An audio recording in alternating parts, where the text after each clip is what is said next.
third session. The third topic is emotional intelligence, the master skill.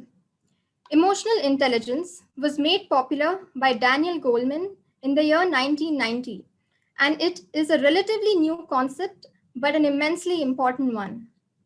Emotional intelligence is the ability to understand, interpret, and control your own emotions and respond to those of others. Dr. Bhagyalakshmi and Dr. Swati spoke to us about collaborative practice. Emotional intelligence is a key pillar in ensuring successful collaboration in any field. While all our education is focused on ensuring that we increase our IQ or the intelligence quotient, we spend very little time focusing on our EQ or the emotional intelligence quotient. So it is my pleasure to invite Dr. Pooja to share her thoughts on this topic. Before we move on with this session, there would be a short multiple choice poll which will appear on your screens. Kindly answer those and we shall resume with the session in a few minutes. The MCQs will be posted right away. I request all the participants to answer those MCQs, and once I share the results, we can go ahead with the session. Thank you for your cooperation. Yes, we have the second set of MCQs. I request all the participants to answer those questions which are visible on your screen right now. Getting back to where we left, Dr. Pooja is an assistant professor at the Department of Psychology, Daulat Ram College, University of Delhi. She has been teaching psychology for more than 15 years at the undergraduate level. She is a gold medalist in MA Psychology. She is the founder and convener of India's first positive psychology center at Daulat Ram College, Delhi. She has authored the book Emotional Intelligence, Journey to Self-Positive in 2017, and is the co-editor of the book Applications of Psychology in 2018. She is a member of the prestigious Consortium for Research on Emotional Intelligence in Organizations. She has also been a member of the ESTEAM project, sponsored by the Ministry of Human Resource Development and University Grants Commission India, called ePathshala. We also have with us Dr. Manjula, who is the reflection panelist for this session. Dr. Manjula is an oral and maxillofacial surgeon working as a reader at the Department of Oral and Maxillofacial Surgery, JSS Dental College and Hospital, Mysore. She was awarded her Fellowship of International Medical Sciences Academy certification in 2014. She has ongoing research with special interest in dental anesthesiology and in the management of medically compromised patients in dental practice. I now welcome Dr. Pooja for the session. The platform is all yours, ma'am. Thank you so much. Good afternoon, everyone. I hope you can hear me. Is my voice right? Okay. Before I start, let me just share my screen. Yeah, so I hope you can see my screen. Yes, ma'am. Okay, all right. So, as you know, the talk is on emotional intelligence. And when I was asked to give a topic or to frame a topic for the talk, I thought to myself, what kind of a topic should I be framing? And I decided to sort of venture into something or to say something important by saying that emotional intelligence is a master skill. Okay. And throughout my talk, I think I will be able to, yes? Can you please put it onto the full screen mode? Full screen, okay. Is that okay? Yes. Okay. So throughout my talk, I think you will be able to see how emotional intelligence is not just an important skill, but it is a master skill. All right. Now, before we talk about emotional intelligence, I just want to draw your attention to the kind of world that we live in. Okay, if you look at the kind of problems that we all are dealing with, you will see that in terms of the statistics, okay, you will see that there is an increase in violence, there is an increase in the levels of stress, depression, the kind of problems that we face in our relationships. You will see increasing number of incidents for road rage. Okay, you will also see that a lot of people are falling prey to different kinds of addictions, right? And if you just look at the statistics, what is really disturbing is that a large percentage of these incidents, okay, or the perpetrators or the people who are involved in these things are the youth. Okay, so that's really important that we talk about something about, emotional intelligence, and I'll let you know how, they are related, the kind of problems that we're dealing with, and how to bring in emotional intelligence, right? So that's the kind of world that we are living in, right? Now, I'll just encourage all of you to just, dig deeper and think that if you look at these problems, right, and if you try to identify the root cause of, I think, all of these problems that I just listed and maybe even more, to find out the root cause, you know what you're going to find? Is that in each of these problems, there is somewhere an element of people not being able to manage their emotions, right? Now, there's a very strong reason for that. Why? Why are people not able to manage their emotions? The reason is that if you look at the kind of things that are emphasized in our society, I think emotions is one of the last things that we actually sort of pay attention to, isn't it? Uh, I have been told that my audience is students and faculty members. So I am speaking in a way so that you are able to identify. Is that correct? Is that my audience? Yes, yes. Okay. So you will understand that in our society, you are mostly told, by your parents, by your teachers, don't be so emotional. Why are you crying? Okay, why are you laughing so much? Why are you so stressed out? Just relax. Everything is going to be fine, right? We just try to put emotions under the carpet, right? And what do we overemphasize? We overemphasize academic achievement. Okay, 98%, 99%. And now you also have cutoffs which are 100%. Okay, they are, right? You have a lot of emphasis on IQ. So this person has the highest IQ. This person has the highest IQ. I'm sure you must be reading all these newspaper reports, right? What happens is that when you start to focus only or majorly on achievement, and particularly academic achievement or your success at the workplace, what happens is we are putting a lot of pressure on the young people, right? We don't realize that. We are pressurizing them. Okay. And then we say, oh, you're such a crybaby. Oh, you're not able to handle your emotions. It's just a vicious cycle, isn't it? So if you try to put all these things together, what do you understand? What is the solution to these kind of problems that we all are facing? And then let me just tell you what the solution is. The solution is for us to strive to be emotionally intelligent. Okay. I'll be sharing how we can do that, but particularly I would like to talk about, I started my talk with that I thought a lot about the topic and came up with emotional intelligence, the master skill. Okay, I would like to explain why I'm calling it the master skill.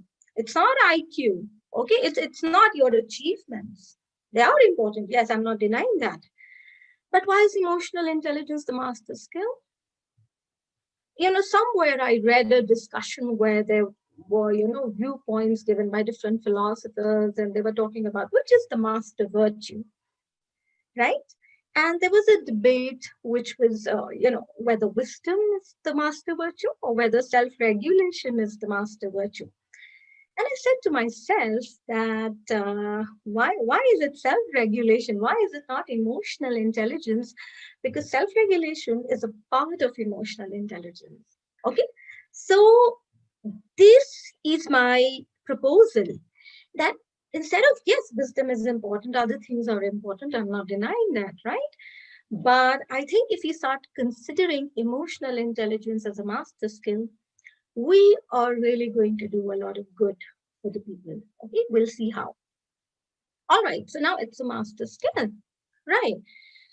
So I'm sure, you must have heard a lot about emotional intelligence, okay? But here I'm going to give you a definition of emotional intelligence, which I actually, I came up with this definition when I wrote my book, which got published in 2017, Emotional Intelligence Journey to Self-Positive, right?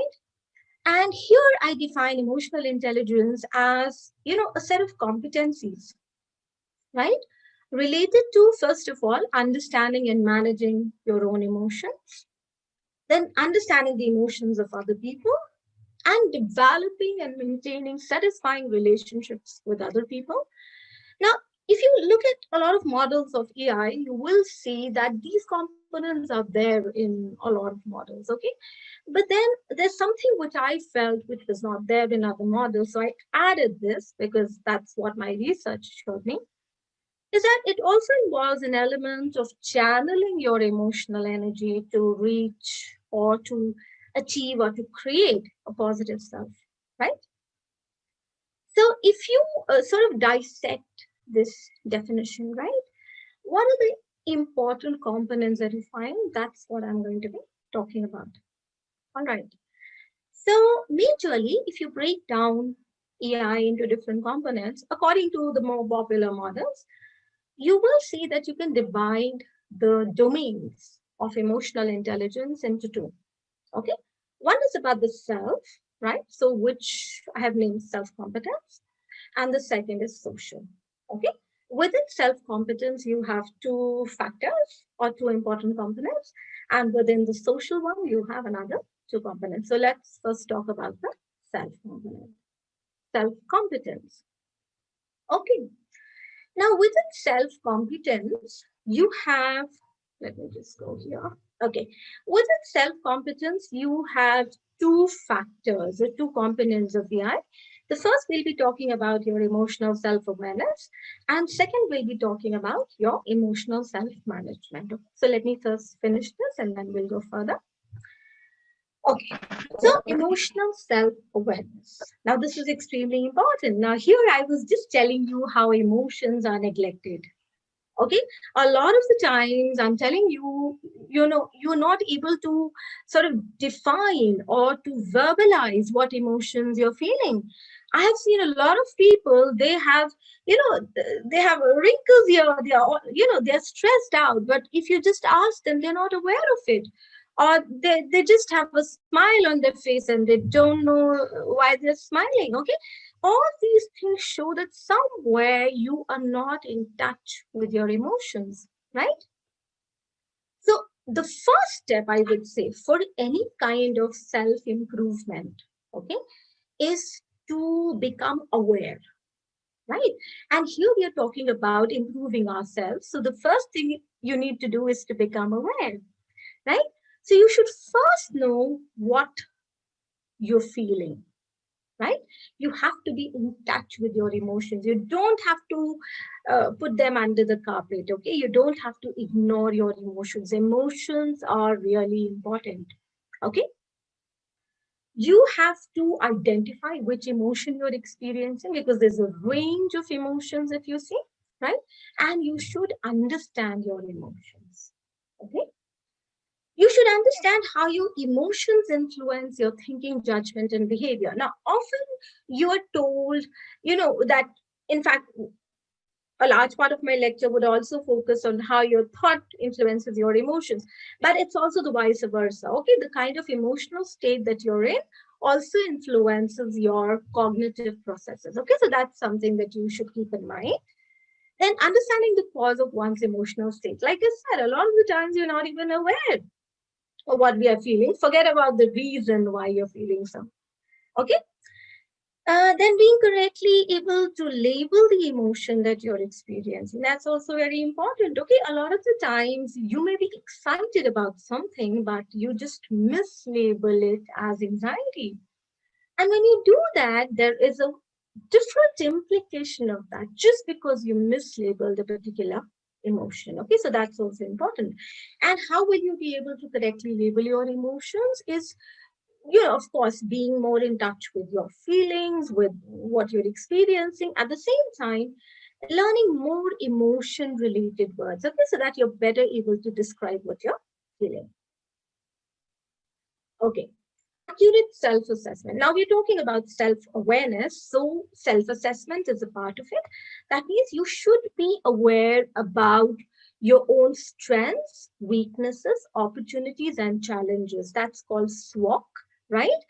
And often, I ask my students to make a list of their strengths and weaknesses. And, when they're making a list, or any audience, not just my students, often the list of weaknesses is slightly longer than the list of strengths.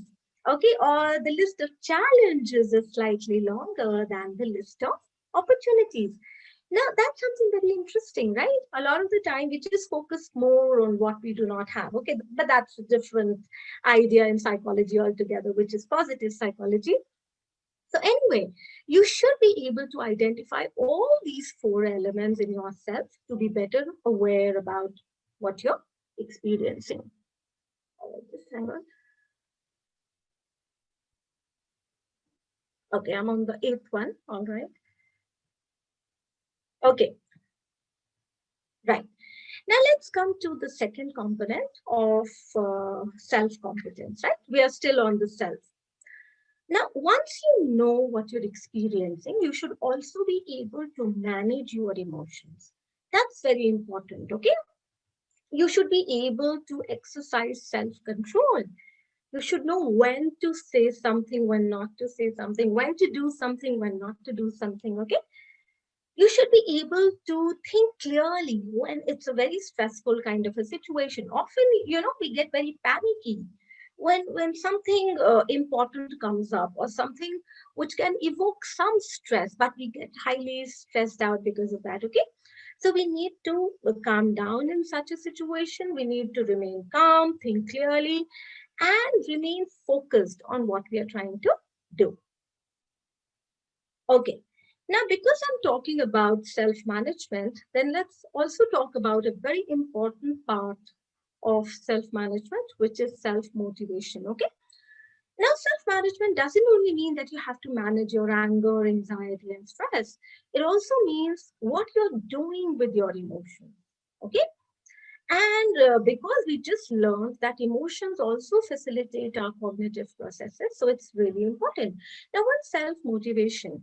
It means that you have a sense of purpose, right? You have certain goals in life, and then you try to garner different resources to reach those goals, right?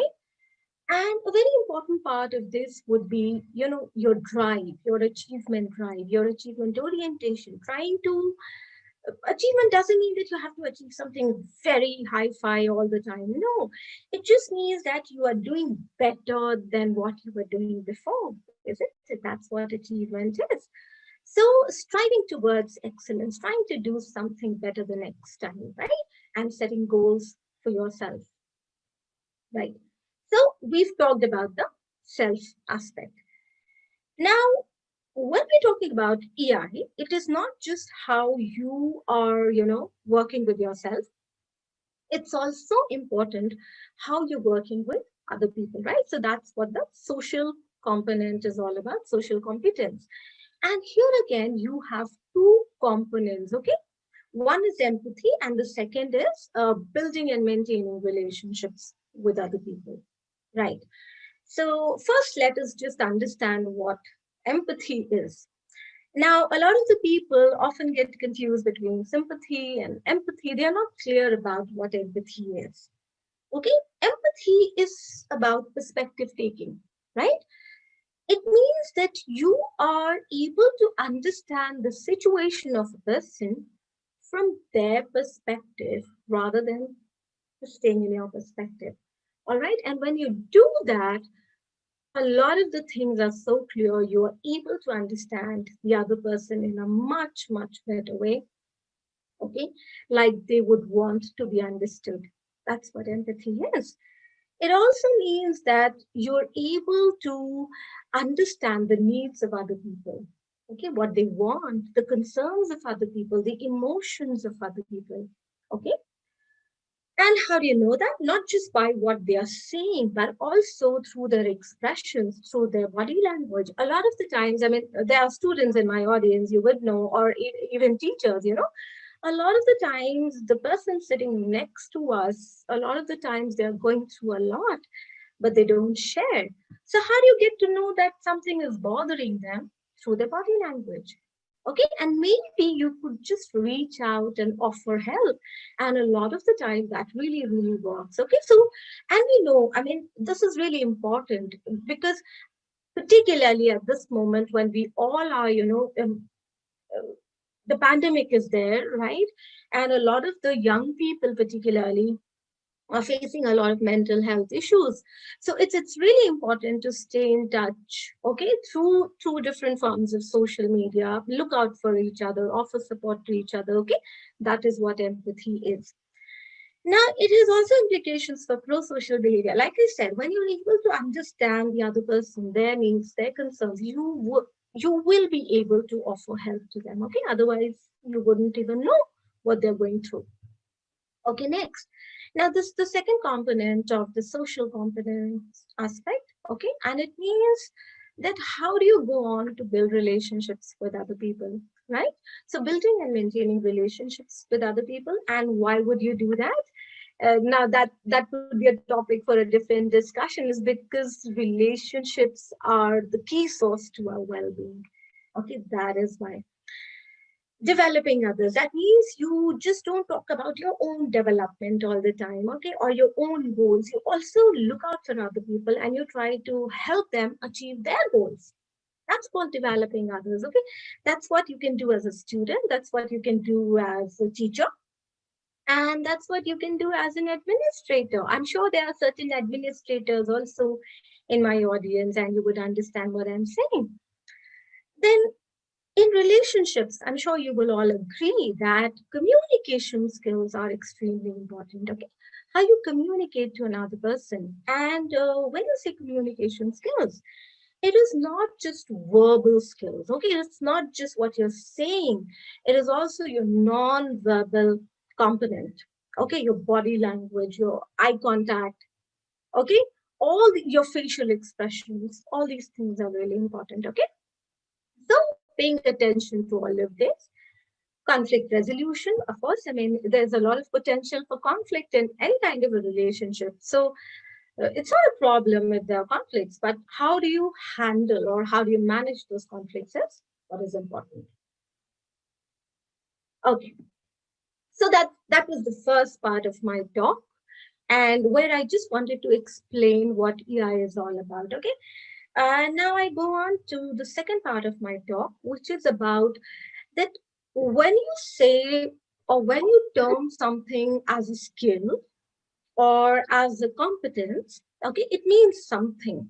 Okay, what does it mean is that it can be enhanced through training, right? And that is why you will see the terms competence or the term skill associated with AI, because and that's the beauty of emotional intelligence, is that it is something that you can learn. Okay, so the next part of my talk is about how you can enhance your EI, how we can sort of become a better person, and how can we sort of enhance emotional intelligence in ourselves and in other people. Okay, all right.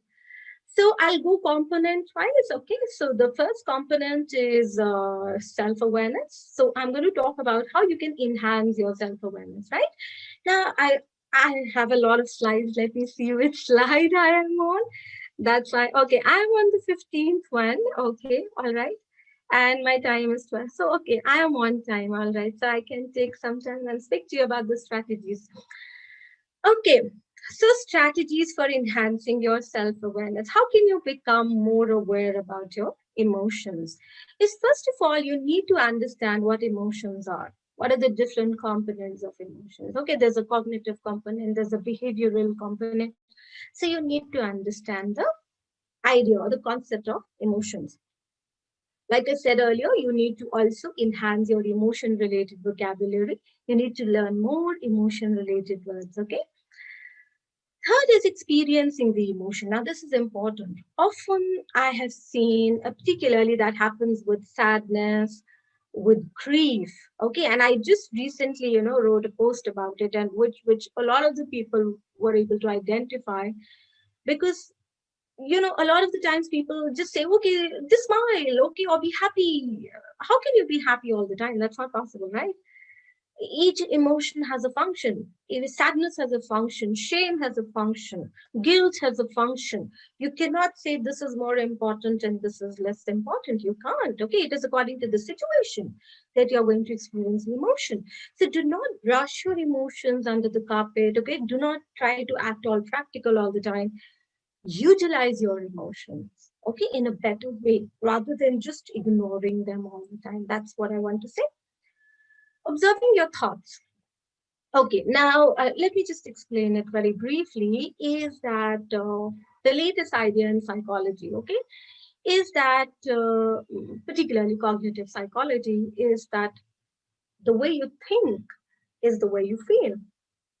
Okay, so if you want to feel better, you need to change the way you think. Okay, so observing your thoughts. What kind of thoughts are you having? That's also important. Now, for that, of course, you can maintain an emotion journal. I think that's a very useful strategy, which means you can maintain a diary or a weekly record or a daily record of what kind of emotions you've been experiencing. Okay. And believe me, when you look back, you are going to be surprised, okay, as to the kind of emotions you've been experiencing. Observing the reactions of other people. Okay, a lot of the times you learn more about yourself by what other people tell you. Okay, so I'll be coming upon feedback also. What kind of feedback other people are giving you? Then introspection, obviously, you need to look within yourself and you need to sort of question yourself and understand yourself in a better way. Valuing the feedback from other people, okay, and reflecting upon that feedback, okay, giving importance to the feedback given by other people. And then preparing a swap list. I just told you how you can make a swap list, right? Okay, so that was for the first component. Let's go over to the second component, which is reducing the intensity of distressing emotions. Okay, now I know that each emotion is important. Each emotion has a function, but we all know that if you feel sad for a long period of time, or you feel angry most of the time, or you feel stressed out most of the time, that is not going to do very well for you. Okay, so there are certain distressing emotions that you really need to watch out for, and I'm not telling them to ignore them, or I mean telling you to ignore them or put under the carpet, but just try to reduce their intensity. Okay, then trying to adopt a positive emotional state. Okay, if possible, you don't have to deliberately do all the time, but situation wise, accordingly, you should try to adopt a more positive emotional state. Then you should also be able to anticipate the negative consequences of emotions. Okay, you should be able to understand that if I am angry most of the time, what is it going to lead to? If I am sad most of the time, what is it going to lead to? Okay, you should be able to do that. Finding a safe outlet for venting. Now, that's also important. Now, that safe outlet could be your mother, it could be your friend, it could be a counselor, or it could just be your diary. Okay, you should try to express your emotions. Don't keep bottling them up. Okay. Another way, you can write down about your emotional experiences. Okay, I was just talking about maintaining a journal or maintaining a diary. So when you do that, it's quite cathartic. Okay, you are able to express your emotions better.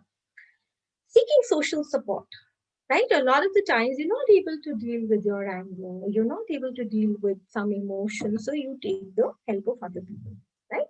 Stop blaming others. Now, this is important. A lot of the times we say, no, I'm going to come to that later as well. We say, you made me angry. Okay, you were making me stressed out. We always trying to put the blame on other people, which is not a correct strategy at all. Okay, you should try to own the emotion that you're experiencing, right? So stop blaming others. And of course, calm down. Okay, then this is related to self-motivation, which is a part of self-management, is to identify your needs, motives, and goals. Okay, you should be able to know where you're headed to. You should be able to tell what the purpose of your life is. What do you want? Okay, having appropriate role models to emulate. Okay, so in each area of your life, you should be able to understand, okay, what I want to be like. Okay, it's not necessary that you need to have a person to say, okay, this is a role model. It could be anything. It could just be an amalgamation of good characteristics from different people. Okay, so role models. Setting realistic yet challenging goals. Now we all know there are certain principles for goal setting, isn't it? That means that your goals should not be unrealistic. Okay, there should be something which is within your reach, slightly out of your reach. That means it is challenging enough for you. Okay, then trying to perform better than you did the last time. This is something that I said. Picking up activities that you've always wanted to do as a way of motivating yourself, taking responsibility for yourself. This is this slide particularly is more about intrinsic motivation. Okay, motivation that comes from within. Looking for ways to inspire oneself. Okay, I mean, you all know there are different ways. Like I said, one of them I just talked about, having a role model or anything, even a song can inspire you, a person can inspire you, a book can inspire you, anything. Okay, so try to look for such things, such inspirations in your life. Motivate yourself to achieve your goal. Okay. Now we come to the third component, which is empathy, and we try to look at how you can become more empathic. Okay.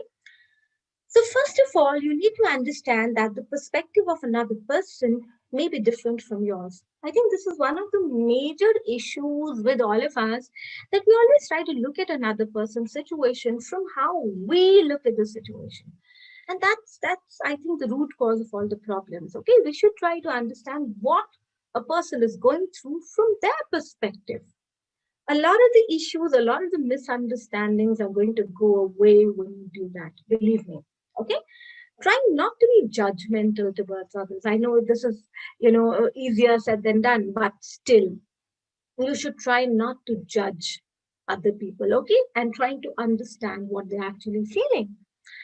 Accepting the needs and emotions of others. Okay, trying to give importance to other people and not just me all the time. Okay, it has to be also, there has to be space for other people also. Valuing other people, this is what I was saying, that there has to be a balance between your needs, your wants, and the needs and wants of other people as well. Okay, asking for forgiveness if one has transgressed. Okay, how would you feel if somebody does something wrong to you and does not apologize? The same thing applies to other people as well. So if you've done something wrong, why not go and apologize to that person? Okay, and how do you know they are going to like it? Is because you're going to like it when somebody apologizes to you if they have done something wrong, isn't it? So that's how you can increase your empathy. And then how you can sort of develop your relationships is, first of all, you understand that relationships are really crucial in your life. Okay, and if you look at a lot of studies, some of the latest studies you will see, which actually show that the biggest component or the most important component for your well-being is the kind of relationships that you have. Okay, so there's enough data to show that, and obviously we all value relationships in our life. Okay, and once you do that, you value the needs and emotions of other people. Once you value the relationships in your life, you also value what other people are thinking and feeling. You try to understand their perspective. Okay. Now, a very important part of relationships, as I told earlier, are your communication skills. Okay, how do you speak? A lot of the times, the content of what you're speaking is all right, but the way you speak is not correct. Okay, the tone of your voice is not correct, and that may lead to a lot of conflict or a lot of issues in your relationships. Okay, so in case of a conflict, you just don't say, okay, let them come and apologize to me. Okay, and you show all kinds of arrogance and no, right? You need to understand that yes, conflict is going to be there, but we need to resolve conflicts in our relationships. Okay, now this is a technique which is very, very important, which I think all of you should know, which is I messages, right? And what is I messages is that a lot of the times when someone does something wrong, we often are very judgmental. We say you're stupid, okay, or you are irresponsible, or you are lazy. In just one statement, we are able to just judge the other person, okay, and just give a very global evaluation of that person, which is not correct, right? So what we need to do is we need to break it down, okay? We need to describe what the other person has done in a more concrete way. That's one. You also need to explain how that has impacted you, what emotions you're experiencing, okay, which is the third one. Okay, my feelings about it. Instead of saying, you made me angry, you made me sad, I felt hurt. Okay, that's how you speak, okay, and what you would want the other person to do. Now, this technique is really, really important in communication. This was given by a person called Tom Gordon, if I'm not wrong. Okay. The strategies for developing and maintaining your relationships is, like I said, I mean, developing potential in other people. When you see talent, when you see potential in another person, try to promote that. Try to, make them aware about the opportunities of developing their potential. Understanding and respecting diversity. Okay, now that's very important because nowadays, I mean, you will see we have a very heterogeneous kind of a society, right? You cannot just think of your own group or just think about the benefit of your own group. You also need to understand the needs and what the other groups or other people also want. Okay, so you need to respect diversity in your institution around you, right? Then you should be able to manage yourself or your emotions so that you do not hurt another person. Like I said, a lot of the times you just say something. Okay, you feel it's very funny, but the other person may be hurt because of that. Okay, so try not to do that. Give direct and constructive feedback, right? That's also very important. I mean, you will do something to others which you want that others should do to you. And in the same way, you will not do anything to other people which you do not want to be done to yourself, isn't it? So apply that formula and that's really going to work. Okay, expressing care and love for other people. Then not giving mixed signals. Not that means your verbal content is different, your non-verbal content is different. So people get confused. Okay, try to have that kind of authenticity, that kind of integrity in your behavior, which is really going to sort of shine through and the other person can understand you better. Okay, now I come to the last part of my talk, where, like I said, my audience is faculty members and students, and also I believe certain administrators would be there. So I'm going to sum up by telling you how important EI is for teachers, for students. Now, before that, I'm going to briefly talk about how EI is important in almost all domains of life, as you can see. If you look at this diagram, I mean, your health and well-being is going to be better. And all the things that I've put in this diagram are based on research, okay? So for each of these elements, there is a strong research backup. So your health and well-being is better, okay? You score better, you do better in your academics, much, unlike that, always talking about your IQ and, just ignoring your emotions are not going to do you any good, okay? I've seen the brightest of students not able to perform well, not able to do certain things just because they're not able to manage their emotions. Okay, so better academic achievement, you're more pro-social when you are high on emotional intelligence, you have better relationships, you have lower deviant behavior. You remember I talked about addictions and road rage, all these things. Okay, so you are low on that, you have better work performance, you become a better leader, you have more chances of getting selected when you go for an interview. Okay, so many benefits as you can see. But because I am, in an educational setup and my audience is also in an educational setup, I'm going to focus more on teachers and students. Okay, so just the next few slides, I'll be doing that so as to wrap up my talk. All right, now I'm sure there are many teachers in my audience, and so why is EI important for teachers? Okay, is because, and the teachers will know, because I am also a teacher, and this is all from my own experience, is that we experience a wide range of emotions at the workplace, isn't it? We have to deal with so many people. We have to deal with students, we have to deal with the parents of students, we have to deal with our colleagues. Okay, we have to deal with the administrators, isn't it? And when you are in those kind of working relationships, of course, you're going to experience a lot of emotions, right? Then we're also multitasking, right? We are a teacher, yes, but we're also, in a way, a role model. Okay, you may not want to be that, but you are, isn't it? We are also mentors. We also, are guiding researches. We are sort of uh, giving advice to our students about career related issues, right? So we are also mentoring them. We are also doing a lot of administrative work, isn't it? Then if you look at the studies, right, you will see that teachers, if you look at teachers as a group, you will see that teachers are one of the groups which is the most stressed out. Okay, and I think my third point is able to explain why, right? So it's very important for teachers to develop emotional intelligence, right?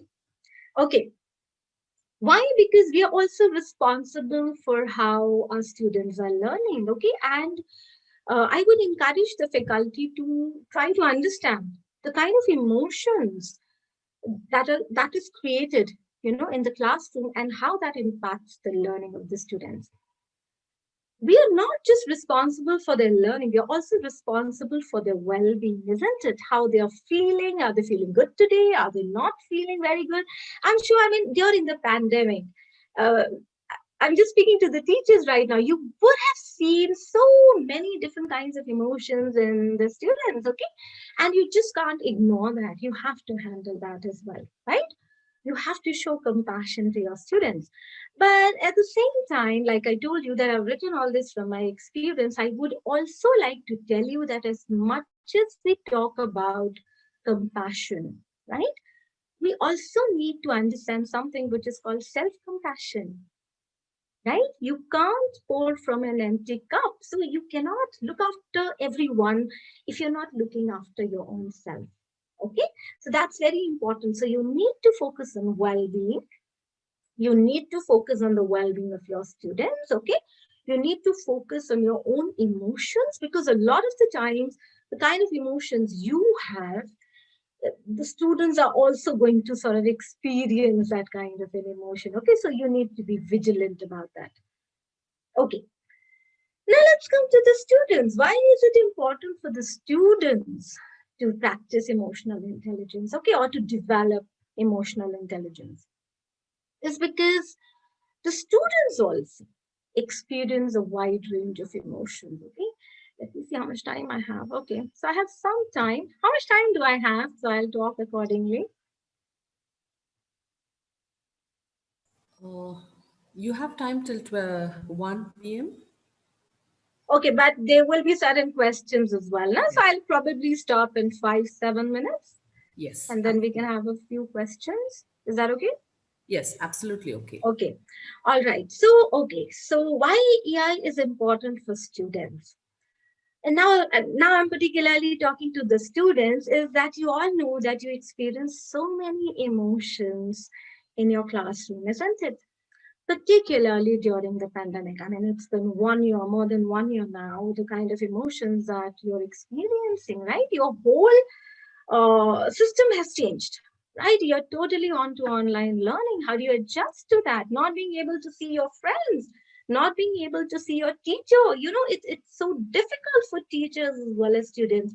Particularly at this time, I would like to emphasize during the pandemic, I think it's very, very important for all of us to develop emotional intelligence. Okay.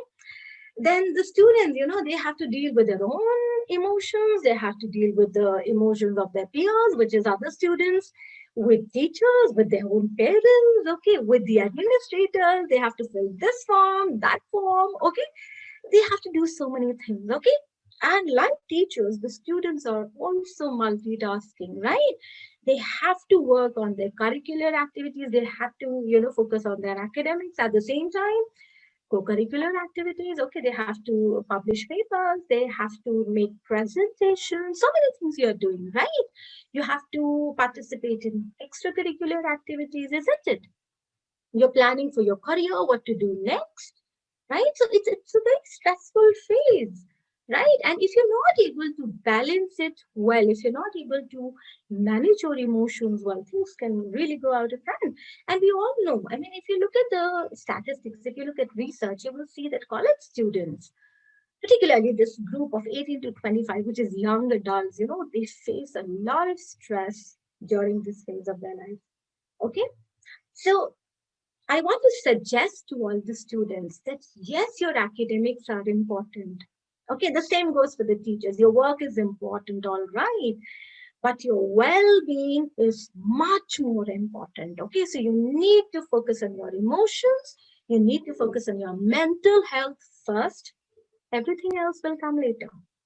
Okay, if you're feeling good here, everything will work out. Okay, so focus on your well-being. That's my suggestion. Okay.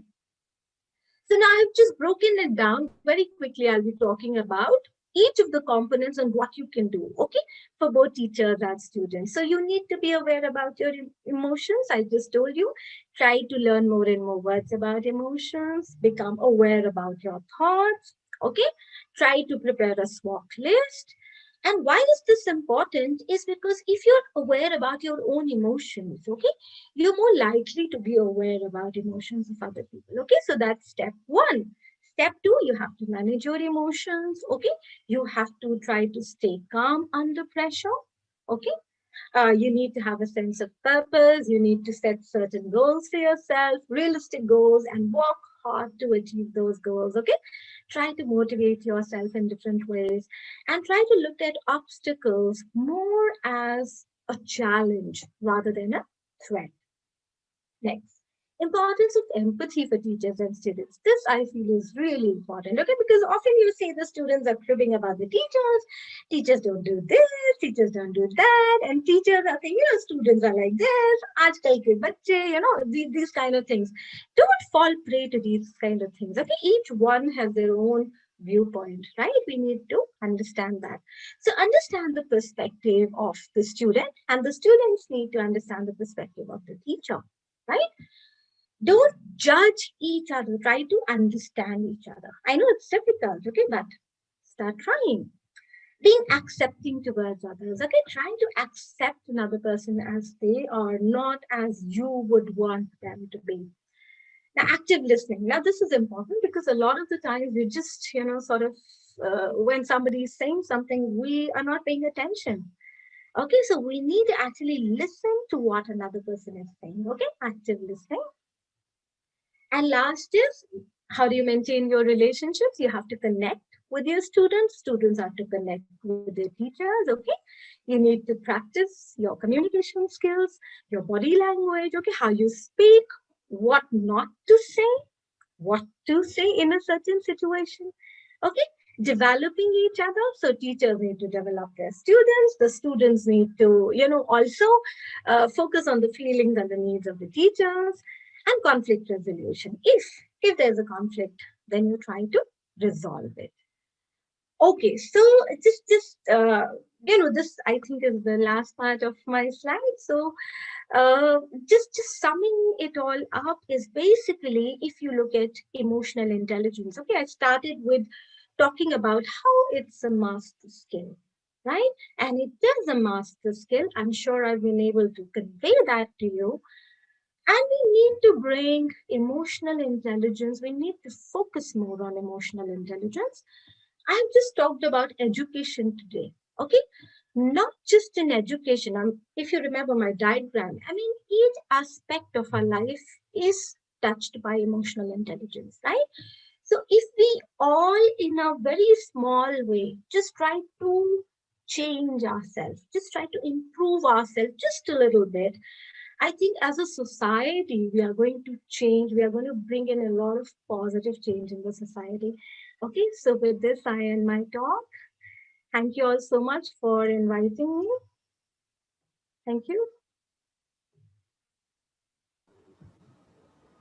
Thank you, Dr. Pooja, for the enriching session on the importance of emotional intelligence, about how handy a tool it is in our day to day lives, educating us about how important it is in today's competitive, result driven world, without being able to channel our emotions to drive things and people forward without getting carried away ourselves. Thank you again, Dr. Pooja. Thank you so much I for would now having like, me. Thanks for I having would, me. thank you, ma'am. I would now like to welcome Dr. Manjula to briefly summarize the session. Over to you, ma'am.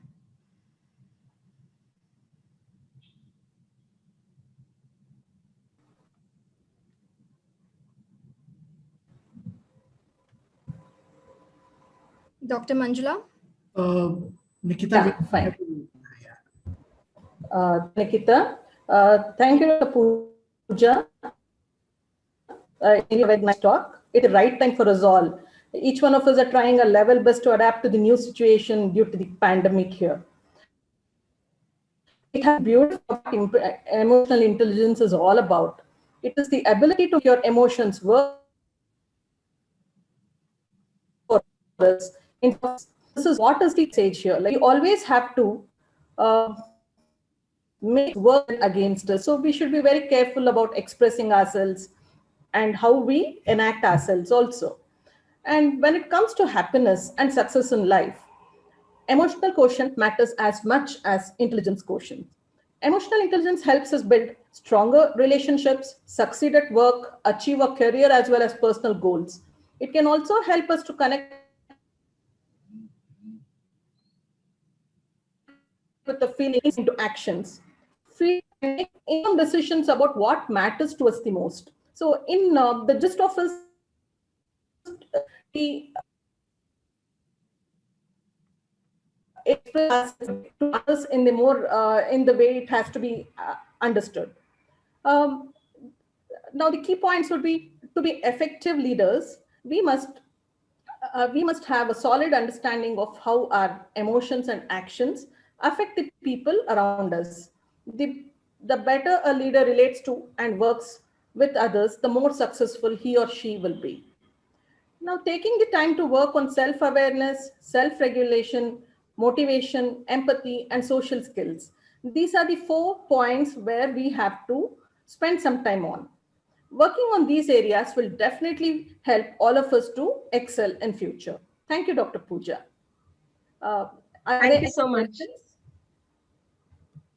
Let me just check the question and answer box. We have a question by Dr. Parinita. Her question is, how do we manage emotion in professional stress? I think we need to have a better understanding of emotions, right? Like if you focus on my talk, I have said that a lot of the times we just keep emotions out of academia. Okay, we keep it out of our professional sphere. Okay, don't be too emotional. You just have to be practical. I think if you look at a lot of latest research, okay, you will see that emotions play a very important role in your professional life as well. Okay, Now you're talking about how to manage your emotions. I mean, managing your emotions would also mean the so-called positive emotions as well. Now, I'm sure you must have heard about the theory by Frederickson, which is the broaden and build theory, which says that if you experience more of joy, more of happiness, okay, you are more creative at the workplace. You're more innovative. Okay. Now that's something that we should take from there, and we should try to experience more positive emotions at the workplace. One, so that's really going to influence your performance, right? Second is when you talk about stress. So the same thing which I talked about self-management is you first need to be aware that you're stressed out. Instead of saying, no, no, I'm all right. No, you can't do that. Okay. You need to focus on which emotion you're experiencing. Let's talk about stress because that's the question. And try to understand why you were experiencing stress. Okay, try to understand the cause of that stress, and then try to see if it is a conflict, if it is a lot of burden on you. Try to do something to resolve that. Okay, that's my only suggestion. That if you feel that it's all right, I can be stressed and I can work. No, it doesn't work that way. You need to give importance to your emotions. Okay, once you have that entire, conceptual change in your mind, I think all these things will flow in a better way, right? You'll be more in touch with your emotions. You will manage your emotions better. Okay, so the first thing you need to realize is that you need to focus on your emotions. Yes. So that's my answer for that question. I'm sorry I'm not able to listen. Yeah, I'm sorry, I'm back. There's another question by Dr. Sri Lakshmi Radhakrishnan. Okay. In fact, she's got 3 questions. I'll take one at a time here for you. Okay, How sure. much, the first one is, the first part of a question is, how much important is it to deal I'm not able to get the Uh, rather than question. run away from? Dr. Pooja, can you please look into the Q&A box yourself, like Okay, visible okay. on your screen? Okay, And okay. even I think Just Manjula will be okay, back. right. So Sri Lakshmi is asking, how much important is it to deal with negative emotions rather run away from it? Can you talk few things on the topic of false positivity and the what is now? Okay, now that's a huge question. Okay, you could have another session on that, but still I'll try to answer that. Okay, and that is something that is a mistake I don't want to make in my talks, because the moment, and I told you that I have recently, I wrote a post on this, and a lot of the people could identify with this, because you see that a lot of the times there is something which is called toxic positivity. Okay, and I'm telling you because I teach positive psychology, I teach emotional intelligence, which are about self-improvement. So a lot of the people say, how can you be emotionally intelligent, or how can you be positive all the time?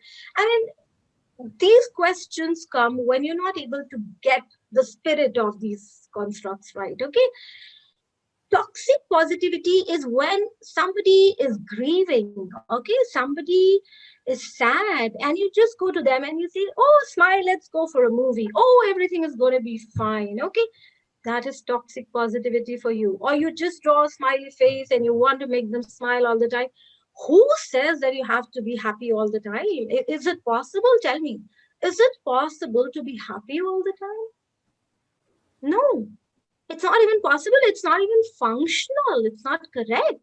You need to experience each and every emotion. Okay, so that's one. That's my answer to toxic positivity. Not at all. It doesn't have to be practiced, and that is not what positive psychology is all about. One. Okay. Next is when we are talking about positive and negative emotions. Now, this is again something that I really want to address, because a lot of the time we say positive emotions and then we say negative emotions. This terminology is, I think, incorrect. Okay, why? Because the moment you say positive, you feel, oh, this is something which is very desirable, and the moment you say negative, oh, it is something which you don't need to talk about. Okay, so let me tell you that this classification into positive and negative has to be done away with. Each emotion is important, whether it is anger, whether it is happiness, whether it is shame, whether it is guilt. Each emotion is important. Okay. What is really important is you need to manage each emotion, right? So it's not just you have to manage only negative emotions. You also need to manage the amount of joy that you're having. I mean, you can't go to people who are grieving and be all happy and cheery all the time, isn't it? That's the wrong place, wrong time for happiness, I would say. Okay, so first we need to do away with all these conceptualizations of positive, negative, or you have to be happy all the time. It's not possible. Okay, so there were multiple questions. Let me see if I have answered all of them. So I have addressed toxic positivity. I have talked about, okay, I mean, if you talk about, how to manage your distressing, I would say use the term distressing instead of negative. Okay, so that way I think we'll have a better terminology. So, I mean, like I talked about the strategies, you first need to understand which emotion you're experiencing. Okay, and then try to deal with it. So I just talked about stress. So I hope I was able to answer your questions. Or do you want me to answer more? I can do that. Just one more question, Dr. Yeah. Pooja. Yes. It is from Dr. Nandalal. How to Mhm. cope with changing emotions over the end of the day? Changing emotions. What does that mean? Changing emotions? Yes, that's what the question says. How to cope with changing emotions over the end of the day, followed by another question. I guess. How to deal with emotionally immature? I think that question is incomplete. Well, I think we will further take up these questions as we are falling short of time. I'm sure we'll answer these questions personally to them. Is that okay, Dr. Pooja? Sure, I can do that. I can answer now also, but I understand. I mean, time is running out. Because I I do feel the get that. question is incomplete as I read it. Okay, all right. So We they will can, of course, look at it. they can email me or whatever. Pooja, I'll answer their question. Yeah. That brings us to the end of the question and answer session. Thank you again, Dr. Pooja and Dr. Manjula. I would now like to request Dr. Pooja to accept our token of appreciation in the form of a certificate. Thank you so much. Thank you. My ma'am. pleasure. My pleasure. Thank you. And thank you, Dr. Manjula. We really appreciate your time with us.